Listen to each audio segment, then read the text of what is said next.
Welcome to the Real Estate Syndication Show. Whether you are a seasoned investor or building a new real estate business, this is the show for you. Whitney Sewell talks to top experts in the business.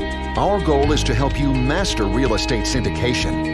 And now your host, Whitney Sewell. I'm Whitney, host of the Real Estate Syndication Show. Every day, I'm interviewing experts that will help you to successfully invest in or grow your syndication business. Hit the like and subscribe button so you'll be on track to learn from the best in the industry. Our guest is Tom Wheelwright. Thanks for being on the show, Tom. Hey, thanks for having me, Whitney. It's great to be here.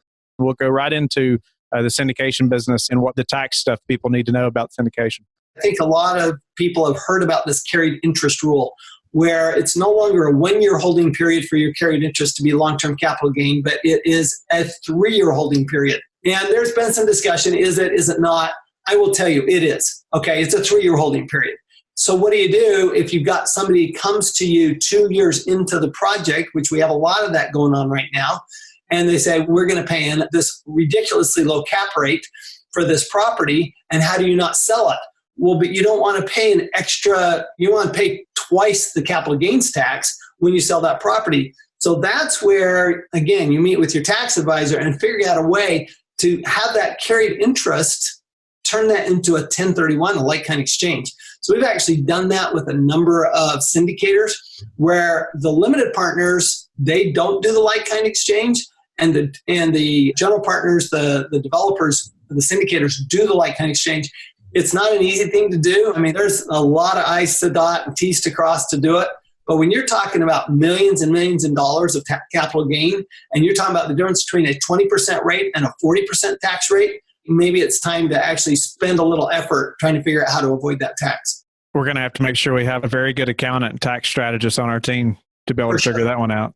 For sure. So you had mentioned capital gains. What about a difference in like long-term versus short-term capital gains? I've heard people mention that. Could you explain that a little bit? Well, and that's what I'm talking about with carried interest. So normally, if you're under a year, that's a short-term capital gain, which is taxed at ordinary income rates, upwards of 40%. If you are over a year, then it's taxed at long-term capital gains rate, somewhere between 0 and 20%. If you have a carried interest, though, which is how most syndicators make their money, is with a carried interest, that's a 3-year term in order to be long-term capital gains. And that's my point, is that if you're in that 2 to 3 year period and you're thinking, wow, this is long-term capital gains, it may be for your investors and not for you. So that's where you sit down with your tax advisor, say, okay, the investors are fine with their long-term capital gain. I'm not going to be so fine because mine's a short-term capital gain tax at 40%. So that's where you really have to pay attention. Now, we also have to look at 1031 exchanges. And by the way, you only have to do a 1031 exchange of your carried interest long enough to hit the 3-year rule. So you may have, if you're 2.5 years in, you may only need to hold that new property for another year, and then you can sell it. And then now your long-term capital gains, if you don't want to reinvest in another property. So, that's another thing to look at is, do I do short-term versus long-term? That's a big, big difference. So on the passive investor side now, I'd like for you to elaborate maybe the benefits of investing passively in a syndication, the tax benefits as an LP. But then, what else do they need to know on the tax side? What do they need to make sure their accountant is aware of before they go and invest in this syndication? Well, the first thing they need to look at is what's their tax rate, right? If they're in a high tax bracket, then they want to be sure to use those losses as fast as possible. The challenge is they're probably going to be, if they're a passive investor, they're probably going to be passive losses. Now, passive losses can only offset passive income. What that means, if you don't have any other income but say your salary, then your passive losses are going to sit there. Now, you don't lose them. They just carry forward to the next year, and they carry forward indefinitely. So you don't have to worry about losing those passive losses. And by the way, when the property is sold, those passive losses all free up. So at the worst, you're going to get them in the year that you sell the property. And when you consider, and you say, well, that's just a wash, but it isn't, because your gain may be long-term capital gain, but your loss is ordinary. So you may be taxed at 20% on your gain, but yet the loss is offsetting your wages that are taxed at 40%. So that's still a really good deal for the investor. There are some investors that, I can't believe I'm saying this, but there are some investors that actually should be investing through their solo 401k. Okay. You don't want to do it through an IRA, because if you do it through an IRA, you'll be subject to the unrelated business income tax because of that financed income. presuming that you're not paying cash for this property. So even IRAs can be taxed. So you have to be a little careful about investing through an IRA, but a 401k isn't subject to the unrelated business income tax. And here's kind of a fun thing. You can roll your IRA into a solo 401k and avoid that income tax on the debt financed income. So that's actually a really big deal. If you've got an IRA and you could have a solo 401k because you're in business for yourself, you really ought to be looking at creating that solo 401k before you make that investment. Wow. As we're on that topic, I did have a listener question that's related. And as far as related to the SDIRA and the solo 401k investors, and they were talking about the unrelated business income tax and the unrelated debt financing tax. On the syndication side, is there a type of syndication structure that would help eliminate those taxes? The way you'd eliminate is to not have IRAs investing, right? I mean, that's really the way to do that. Obviously, if you're not leveraged, that's another way to do it. Seriously, those are the two ways, right? You either don't leverage or you leverage, but make sure that people roll their IRAs into the 401k. 401ks aren't subject to it, so then you don't have to worry about it. Our guest is Ted Lanzaro. Thanks for being on the show, Ted. Thank you, Whitney. Thank you for having me.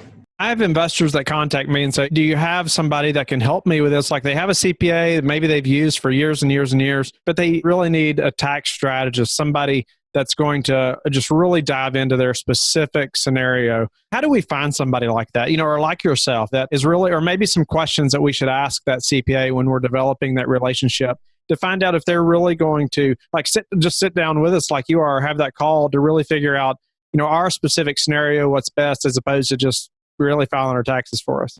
There's a lot of fantastic CPAs out there. A lot of them specialize in different things. I'm a real estate CPA. I'm a real estate CPA because I'm a real estate investor also. Nice. So I kind of became naturally, I started out 29 years ago, started working with real estate investors and saw what was going on and said, hey, I could do some of this myself, and I started my investing career just buying single family and multifamily properties down in Southeast Florida, Fort Lauderdale area. And as I started investing, I also started going to real estate investment club meetings and met other investors, and they found out I was a CPA and they asked me to start doing tax presentations for these clubs. And I started going around and speaking. And the more I did that, the more clients I got.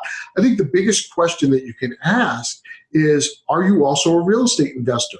Because that's why my clients hire me, because I speak their language. I can go and walk through a building and tell you within 5% how much repairs are going to be needed. I could write a scope of work to build out a building or something. So it's those kind of specialized skills that are what my clients like about working with me. I like that a lot. They're finding that CPA that's in this business as well. Obviously, they're going to have a different take on the business if they're in it as well and investing and on the daily to day. But, you mentioned earlier the real estate professional status. And could you elaborate on just what that is for maybe the listener that hasn't heard of that? And maybe some of them has, but it's not clear what that actually means. Okay. So there's three types of real estate investors, essentially, from a tax standpoint. You have your passive investors. Those would be the equivalent of your limited partners in your syndications. They're not part of the decision making. They're just putting their money in and for a return on their investment. Right.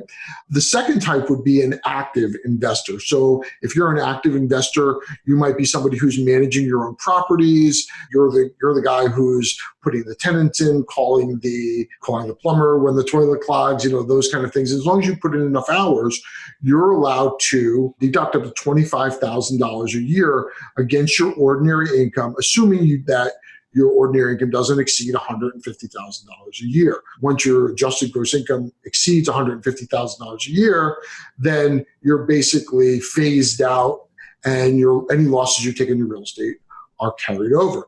But if you're a real estate professional, that's somebody who works full-time in the real estate business, either as a developer, broker, syndicator. Real estate agents can qualify also. So people that are doing that and are documenting at least 750 hours a year, and it's more than half of what their total work activity is.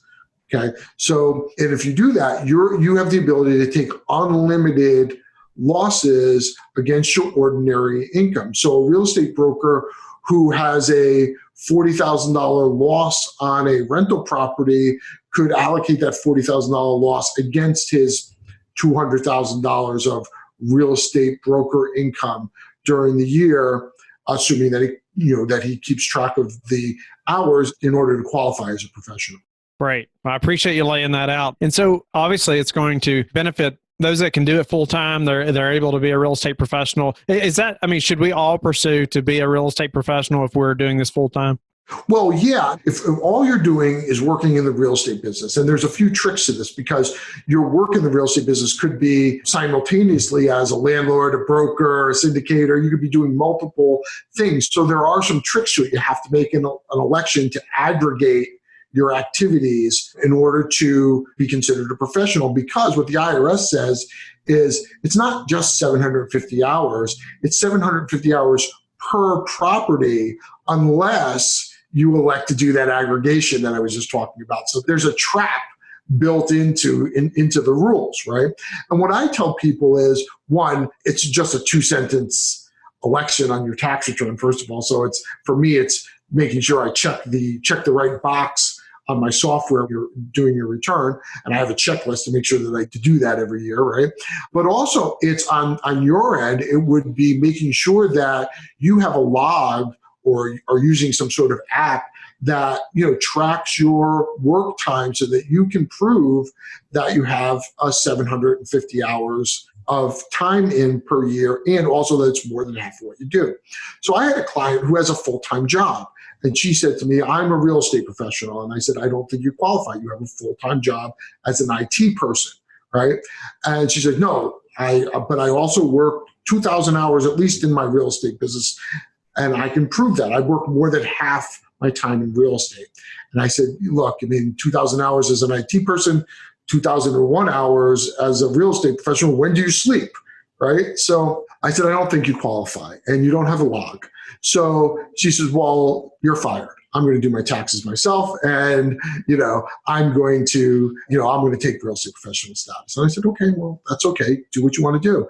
And so 2 years later, the phone rings and I pick up the phone and it's her. And she says, I just got called down to the IRS's office and they're questioning my real estate professional status. Can you help me? And I said, no, I told you. You were wrong. I can't help you. You don't need me now. You don't need a CPA. You need a lawyer or maybe a magician, but you don't need a CPA anymore. There's nothing I can do. You have to pay the extra taxes and the penalty because you don't qualify. And I told you that.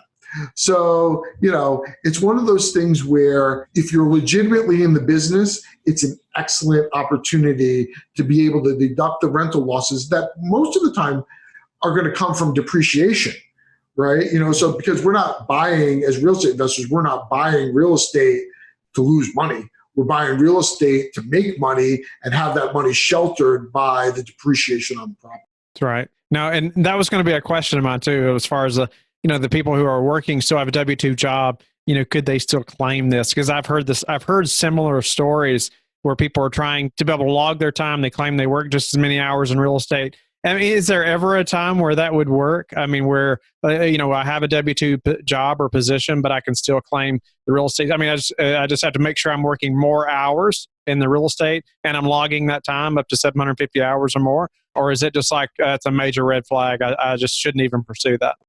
Yeah, look, it is a bigger red flag when you have W-2 income from somewhere else, right? But that's where keeping the log comes in. So let's say you had a W-2 job that was only 1,000 hours a year, right? It's a part-time job. Okay, some people could do that.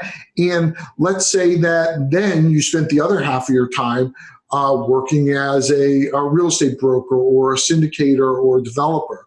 And in those scenarios, you put in that 1,100 hours, so now you've got over 750 hours and you're more than half because you've got 1,100 real estate hours compared to your 1,000 W-2 hours. In that scenario, as long as you've tracked that, then you don't have a problem. You may have a larger risk of audit But when you do get called in, say to the IRS's office, or if they write you a letter and request your log, you have it already. Here you go. Here's my log. Okay, end of story now. Now it's all good as long as you have that record keeping in place. And that's why every speaking engagement that I do starts with a lecture about record keeping for the people. Record keeping is the foundation of literally every strategy that I use with my clients. I'd love to hear that lecture for myself, and it's for the listeners as well. Do you have a best practice or a way to log those hours? If we are a real estate professional, we're claiming that. Do you have some best practices for logging that time? Yeah, I always tell people whatever's most comfortable for you, what you're going to use, because I can give you an app, say, for example, and you might hate it and you're not going to use it. It could be anything as simple as a pad of paper that I keep in my car and write down my hours every day. It could be an Excel spreadsheet. It could be some sort of app that I'm using. I would rather have a good piece of paper than an app you didn't use, right? So right. Or I'd rather have a good spreadsheet. And the same thing goes with record keeping for anything else. I can tell you what the best thing for you to use would be, but if you don't want to use it, or you're like, this is too hard or whatever, then I would rather have it written down on a piece of paper. Great. I agree completely. Done is better than perfect. Right. No, yeah, absolutely. Or done is better than not done. Right. So Ted, why don't you share a little bit of that with us as far as record keeping? Obviously, it's so important, or else you wouldn't share it every time, right? Maybe you can share a little bit of that and enlighten us on some record keeping tips. So I always start, and I said this before, but I'll start with record keeping is the foundation of all of the tax strategies that we use. And there's a lot of opportunities out there. The IRS, especially with the new 2017 Tax Cuts and Jobs Act, there's a lot of opportunity for real estate investors to take advantage of the tax laws. But there's also the thing that Congress put in there was a record keeping requirement. So if you're going to take real estate professional status, that you want to log. If you're going to deduct your miles, you want a miles log. If you're going to take the home office deduction, you better have a good spreadsheet that shows all of your housing expenses. If you're going to take the qualified business income deduction, you better be able to show that you qualified. We hope that you have enjoyed the highlight show today. You can always listen to the full episodes that were featured today by clicking the links in the description box. Let us know in the comments what you thought of this episode, or you can go to lifebridgecapital.com/podcasts and click the feedback button. Let us know how we can add more value to you. Thank you, and talk to you tomorrow. Thank you for listening to the Real Estate Syndication Show, brought to you by LifeBridge Capital. LifeBridge Capital works with investors nationwide to invest in real estate, while also donating 50% of its profits to assist parents who are committing to adoption. LifeBridge Capital, making a difference, one investor and one child at a time. Connect online at www.lifebridgecapital.com for free material and videos to further your success.